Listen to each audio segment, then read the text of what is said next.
The Little Prince by Antoine de Saint-Exupéry.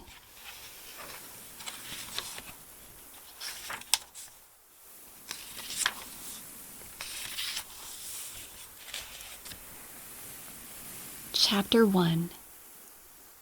When I was 6 years old, I saw a magnificent picture in a book called True Stories from Nature about the primeval forest. It was a picture of a boa constrictor in the act of swallowing an animal. Here is a copy of the drawing. In the book it said, boa constrictors swallow their prey whole without chewing it. After that they are not able to move, and they sleep through the 6 months that they need for digestion. I pondered deeply then over the adventures of the jungle, and after some work with a colored pencil, I succeeded in making my first drawing. My drawing number 1. It looked like this.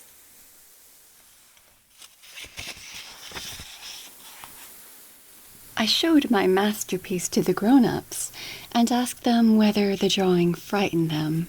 But they answered, "Frighten? Why should anyone be frightened by a hat?" My drawing was not a picture of a hat. It was a picture of a boa constrictor digesting an elephant. But since the grown-ups were not able to understand it, I made another drawing. I drew the inside of the boa constrictor so that the grown-ups could see it clearly. They always need to have things explained. My drawing number 2 looked like this. The grown-ups' response this time was to advise me to lay aside my drawings of boa constrictors, whether from the inside or the outside, and devote myself instead to geography, history, arithmetic, and grammar. That is why, at the age of 6, I gave up what might have been a magnificent career as a painter. I had been disheartened by the failure of my drawing number 1 and my drawing number 2.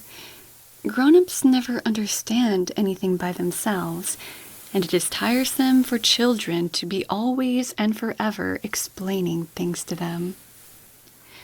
So then I chose another profession and learned to pilot airplanes. I have flown a little over all parts of the world, and it is true that geography has been very useful to me. At a glance, I can distinguish China from Arizona. If one gets lost in the night, such knowledge is valuable. In the course of this life, I have had a great many encounters with a great many people who have been concerned with matters of consequence. I have lived a great deal among grown-ups. I have seen them intimately, close at hand. And that hasn't much improved my opinion of them. Whenever I met one of them who seemed to me at all clear-sighted, I tried the experiment of showing him my drawing number 1, which I have always kept. I would try to find out if this was a person of true understanding, but whoever it was, he or she would always say, "That is a hat." Then I would never talk to that person about boa constrictors or primeval forests or stars. I would bring myself down to his level. I would talk to him about bridge and golf and politics and neckties. And the grown-up would be greatly pleased to have met such a sensible man.